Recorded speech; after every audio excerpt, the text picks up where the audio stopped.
nyuma y'uko twumvise inkuru itarashimishije abanyarwanda kwitabwa muri yombi rya Miss Muheto Divine biturutse ku mico itari myiza yamugaragayeho mu minsi ishize, byatumye twibaza ku bandi ba Miss ko nta wigeze ufungwa bitewe n'imico n'imyitwarire itari myiza muri rubanda. Kuva ikiswe Miss cyatangira mu Rwanda, abagera kuri 5 barafunzwe. Niko guhita dukora iki cyegeranyo tukita top 5 y'aba Miss batawe muri yombi mu Rwanda bazira ibyaha bitandukanye mu myaka itandukanye. Niba utarakora subscribe kuri Smart Maker TV show yikore, maze nanjye nze ngucacamburire inzira ikomeye yo kwisanga bisanze mu maboko atari yabo kubera imyitwarire yabo. Reka duhere kuwa mbere. Miss Sandra Teta ari mu gihome, yanditswe na Munyengabe Murungi Sabe aho yakoreraga ikinyamakuru Igihe. Hari ku ya 23 z'ukwa gatandatu mwaka wa 2015 saa 7:44 z'amanywa. Sandra Teta wabaye igisonga cya Miss SFB mu mwaka wa 2011 yatawe muri yombi na polisi y'u Rwanda ku mugoroba wo kuri uyu wa gatatu azize gutanga sheki itazigamiye. Inshuti z'uyu mukobwa usanzwe ukundana na Derek wo mu itsinda rya Active zahamirije Igihe ko Teta yatawe muri yombi ku mugoroba wo kuri uyu wa gatandatu tariki ya 22 Nyakanga 2015.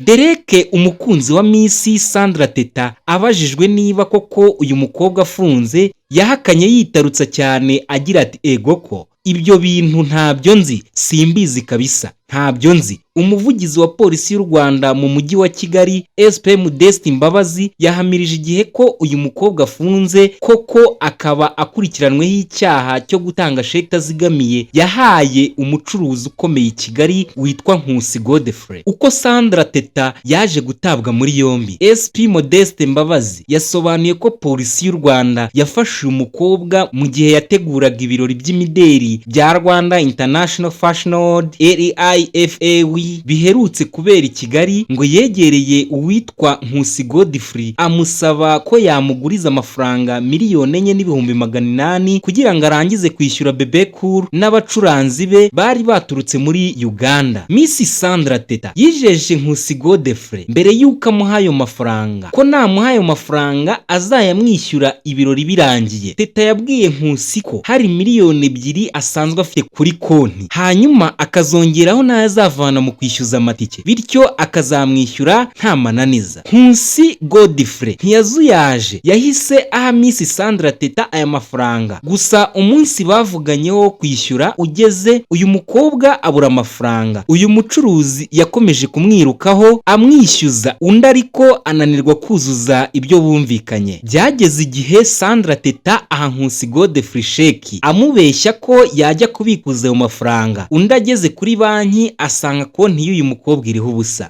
SP Modeste Mbabazi yagize ati Sandra rero yafashwe ejo, urumva Nkusi bari bumvikanye ko agomba kumwishyura ibyo birori birangiye ariko biramunanira. Nyuma Nkusi yakomeje kumwishyuza, uwo mukobwa abura amafaranga. Nyuma nibwo yamuhaye sheki, undi agiye kubikuza asanga hariho ubusa. Hari ibindi birego akurikiranyweho. SP Modeste Mbabazi yanahishuriye Igihe ko Miss Sandra Teta hari indi sheki itazigamiye akurikiranyweho i Remera, gusa ntaramenya uyu mukobwa yayihaye n'igihe byabereye, ariko ngo agiye gukurikirana neza abitangaze mu buryo bweruye. Miss Sandra Teta atawe muri yombi nyuma y'iminsi mike ishize ategura ibirori by'imideri byise Rwanda International Fashion Award byabaye kuwa gatandatu tariki ya 27 Kanama umwaka wa 2015 muri Portofino Hotel. Yari yabiteguye afatanyije na Zari umugore wa Diamond Platnumz akanamutumiramo icyamamare Bebe Cool. Uwo ni umwaka wa 2015 ubwo Miss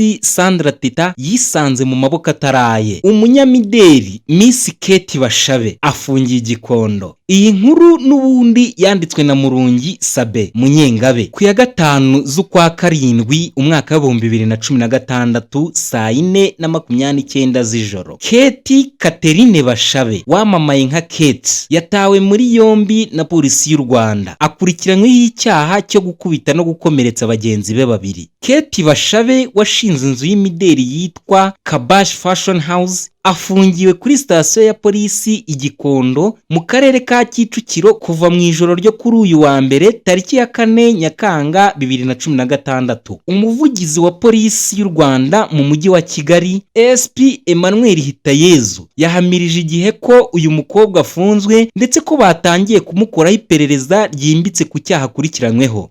SP Emmanuel Hitayezu yagize ati kuri sitasiyo ya polisi Gikondo ducumbikiye umukobwa witwa Catherine Bashabe yafashwe ku mugoroba. Icyaha akurikiranyweho ni ugukubita no gukomeretsa bagenzi be babiri. Turi gukora iperereza, nyuma dosiye tuzayishyikiriza izindi nzego. Miss Catherine Bashabe Kets w'imyaka 25 yabaye Miss MTN mu mwaka wa 2010 ndetse no mu mwaka wa 2012 abanyampinga wa Nyarugenge. Ubuhamya igihe yahawe n'umwe mu bakobwa Keti akurikiranyweho gukomeretsa bavuga ko intandaro ya byose ari konti ya Instagram yafunguwe n'umwe utaramenyekana ikwirakwiza amafoto y'uyu mukobwa ikanavuga amazina y'abagabo yaryamanye nabo, abo mu Rwanda n'abo mu mahanga. Kets Bashabe ngo yabanje gukeka umwe mu nshuti ze, aramuhamagara kuri telefone amwihaniza ko nadafunga iyo konti ashobora kuzabura ubuzima bwe. Uwo mukobwa ngo yahakaniye Kets yivuye inyuma katari we wafunguye iyo konti, amusebya birangira bumvikanye ko bagiye gufatanya gukora iperereza mu gushaka uwayifunguye. Yagize ati namuhakaniye ko atari nge wafunguye iyo konti ya Instagram, birangira ansabye imbabazi ambwira ko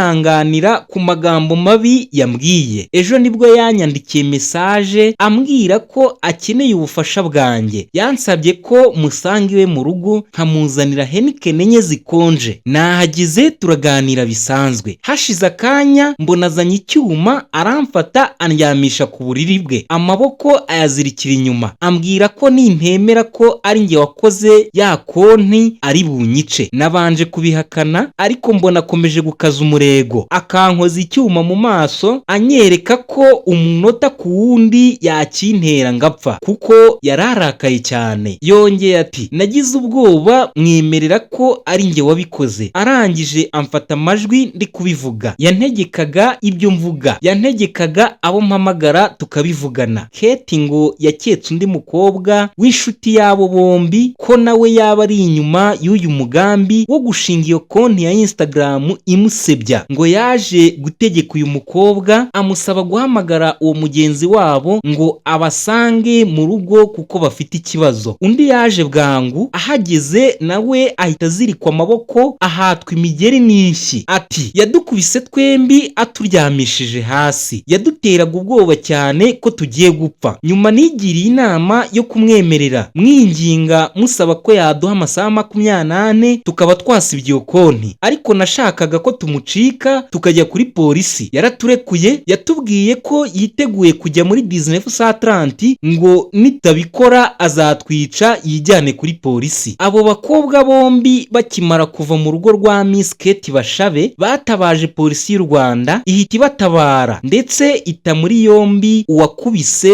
ubu afungiye i Gikondo. Ng'umwaka w'2016 wasize Miss Keti Bashabe yisanze mu maboko ataraye. Miss Iradukunda Elisa ibye mubyibuka nk'ibyabaye ejo. Nyampinga w'u Rwanda w'umwaka wa 2017 Iradukunda Elisa yatawe muri yombi n'urwego rw'igihugu rw'ubugenzacyaha RIB akurikiranyweho ibyaha byo kubangamira iperereza ku birego bishinjwa Ishimwe Dieudonné. Miss Elisa yatawe muri yombi ku cyumweru tariki ya 8 Gicurasi 2022, afungiye kuri sitasiyo ya RIB i Remera. Umuvugizi wa RIB Murangira Bitseri yatangarije igihe ati akurikiranyweho ibyaha birimo gukoresha inyandiko mpimbano no kubangamira iperereza. Bivugwa ko RIB yatangiye gukora iperereza ku byaha bifitanye isano na ruswa y'igitsina muri Miss Rwanda umwaka wa 2019. Kuva icyo gihe hatangiye gukusanywa ibimenyetso kugira ngo ejo bundi Ishimwe Dieudonné uzwi nka Preskid uyobora Rwanda Inspiration Backup itegura iri rushanwa atabwe muri yombi. Amakuru yizewe agera kuri igihe nuko kuva Ishimwe Dieudonné yafungwa, Miss Elisa yatangiye kujya kureba abakobwa bose batanze ubuhamya kwihohoterwa bagiye bakorerwa gushakishwa kugira ngo bazivuguruze imbere y'urukiko. Bivugwa ko yashatse noteri akajya agera kuri umwe ku wundi akamusinyira ibaruwa ihakana ibyo yashinje Prince Kid Ishimwe Dieudonné. Abakobwa n'abandi bantu batanze ubuhamya ku ihohoterwa rya Ishimwe Dieudonné rishingiye ku gitsina barasinye. Igihe ifite amakuru ko mu bantu batanze ubuhamya muri RIB harimo abakobwa biyemerera ko basambanyijwe na Ishimwe Dieudonné mu bihe bitandukanye. Hari umwe bivugwa ko yari afitanye gahunda na Ishimwe Dieudonné mu mwaka wa 2020, aho kugira ngo bahurire mu biro bya Miss Rwanda uyu musore akamushyira mu modoka akamujyana mu rugo iwe. Ngo muri urwo rugo i Kanombe Ishimwe yahise yinjiza uwo mukobwa mu cyumba cye amwakiriza ikirahure kirimo inzoga. Undi akinyoye yumva irarura arayireka. Ishimwe Dieudonné yaje kumuvangiramo ji kugira ngo idakomeza kumusharirira. Arangije ngo azana urumogi yatekeye amusaba gukururaho gake nibura inshuro 3. Amaze gusindisha uwo mukobwa ngo yatangiye kumusoma. Undi kuko yari yacitse intege yagaruye ubwenge asanga Ishimwe Dieudonné yamusambanyije. Umusore abonye ko yakoze amarorerwa ku muntu wataye ubwenge ngo yamusezeranyije ibintu byinshi birimo kumurihira amashuri no kumufasha mu buzima busanzwe. Ngo yanamwijeje ko azamufasha akegukana ikamba mu irushanwa rikurikira. Ishimwe Dieudonné uyobora Rwanda Inspiration Backup itegura Miss Rwanda yatawe muri yombi ku itariki ya 25 Mata 2022 akurikiranyweho ibyaha bifitanye isano n'ihohoterwa rishingiye ku gitsina yakoreye abakobwa bitabiriye irushanwa rya Miss Rwanda mu bihe bitandukanye. Miss Elisa yatawe muri yombi mu gihe bivugwa ko asanzwe afitanye umubano wihariye na Ishimwe Dieudonné nk'abantu bafitanye umushinga wo kuzabana nk'umugore n'umugabo. Bivugwa ko ibyo Elisa yakoze byose byari bigamije kurwanirira ishyaka umukunzi we akaba na fiancé Ishimwe Dieudonné. Nguwo umwaka wa 2017 wasize Miss Elisa yisanga mu maboko ataraye. Umwaka wa 2017 Miss Ingabire Habiba witabiriye Miss Rwanda n'ubundi mu mwaka wa 2017 ntibyakunda akaza kuvamo mu ijonjora ry'akarere ka Nyarugenge bitavuzweho rumwe na benshi, ariko uwo mwaka akaza guhita atoranywa nk'umukobwa uzajya guhagarira u Rwanda muri Miss Supranational 2018. Mu mwaka wa 2020 ubwo mu Rwanda hari amabwiriza yo kwirinda icyorezo cya COVID-19 nibwo Miss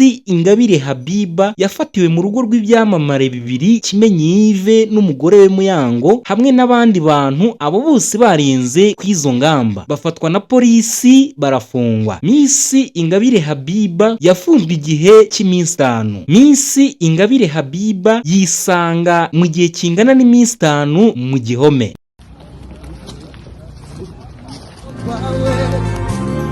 Ubwo nabonaga bikomeye urazura mpumuriza umbwira amagambo meza. Turagushimiye wowe dukurikiye kuri Smart Maker TV show. Yasabaye gufunga umwaka n'amezi 8. Ingingo Miss Muheto Divine yireguje ku byaha ashinjwa. Kuri uyu wa 4 saa 3 za mu gitondo ku rukiko rw'ibanze rwa Kicukiro haburanishijwe urubanza Nyampinga w'u Rwanda Nshuti Muheto Divine aregwaho ibyaha bifitanye isano n'ubusinzi. Mu ijoro ryo kuwa kabiri tariki ya 29 Ukwakira umwaka wa 2024 nibwo polisi y'u Rwanda yatangaje ko Miss Muheto Divine yatawe muri yombi kubera gutwara ikinyabiziga yanyoye ibisindisha birenze igipimo. Kuwa gatatu tariki ya 30 Ukwakira umwaka wa 2024 umuvugizi w'ubushinjacyaha bw'u Rwanda Faustin Nkusi yatangaje ko Nshuti Muheto Divine agiye gutangira kuburanishwa ibyaha akurikiranweho kuri uyu wa 4 ku rukiko rw'ibanze rwa Kicukiro nk'uko byari biteganyijwe. None ku itariki ya 31 Ukwakira umwaka wa 2024 saa 3 nibwo urubanza rwa Nshuti Muheto Divine rwari rutangiye, aho Muheto yari yungirijwe n'abanyamategeko babiri bamufasha gusasanura amategeko amurengera. Ibyaha Miss Muheto akurikiranweho ni ugutwara yanyoye ibisindisha ku kigero cya 4.0 mu gihe igipimo gisanzwe ari 0.8. Icyaha cyo gutwara imodoka nta ruhushya bifitiye n'icyaha cyo kugonga ibikorwa remezo akanahunga. ingingo ku ngingo uko zagarutsweho mu rubanza. Ingingo ya mbere, icyaha cyo gutwara nta ruhushya rwo gutwara ibinyabiziga afite. Ku cyaha cyo gutwara nta ruhushya bifitiye, abunganira Nshuti-Muheto Divine bavuze ko iyi atari yo nyito yagakwiye gukoreshwa, ahubwo yakoze ikosa kuko afite uruhushya rw'agateganyo rwo gutwara permis provisoire. Abunganira Muheto bagaragaza ko ku myaka ya Muheto Divine nk'abandi bana bose baba bafite amatsiko yo gutwara imodoka, bityo akaba yarakoze ikosa ryo gutwara imodoka atari yabona uruhushya rwa burundu. Ibyo bikaba bigize ikosa atari icyaha nk'uko ubushinjacyaha bubiha inyito. Abunganira Muheto Divine bavuga ko yatwaye azi neza amategeko y'umuhanda, ahubwo ikosa rikaba gutwara nta ruhushya rwa burundu afite. Ubushinjacyaha bwavuze kuri iyi ngingo, iyo umuntu adafite uruhushya rwa burundu rwo gutwara ariko akaba afite uruhushya rw'agateganyo permis provisoire, atwara ariko ari kumwe n'umuntu ufite uruhushya rwa burundu, bityo bakaba batiyumvisha uburyo biregura ko ari ikosa atari icyaha. Ku ngingo y'uko Nshuti-Muheto Divine yakoze icyaha kubera ko ari umwana, ubushinjacyaha bwavuze ko amategeko y'u Rwanda avuga ko umuntu wujuje imyaka 18 aba atari umwana, ahubwo ahanirwa amakosa yakoze. Ingingo ya kabiri, gutwara yanyoye ibisindisha.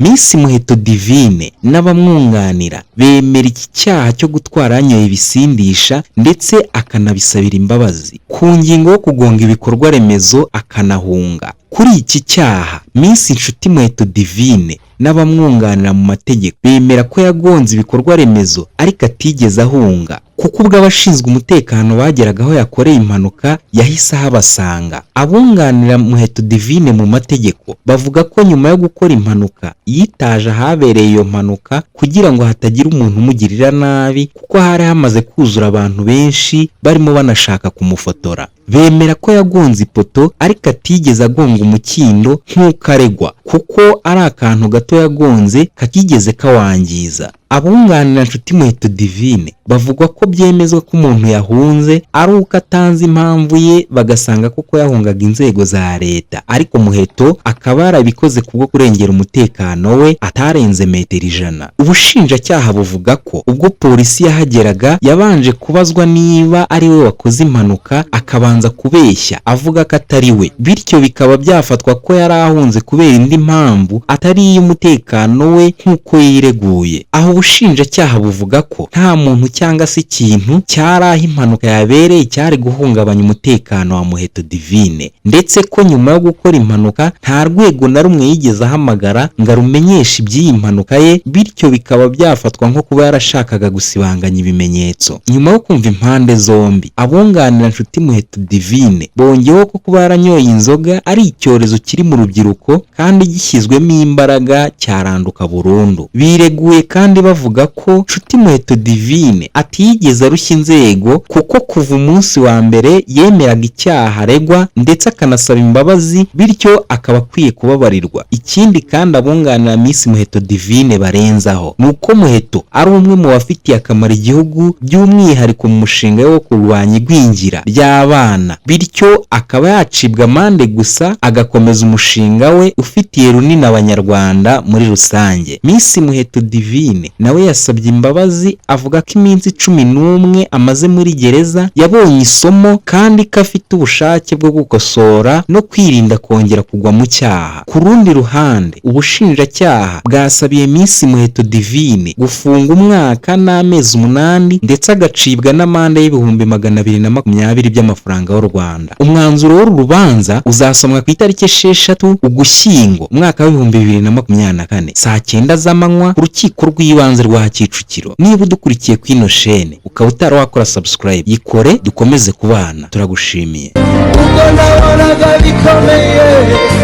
urazura mpumuriza ungirama, nabonye ukuboko kwawe mugira umutima ubabarira, uhoraho azabishimira.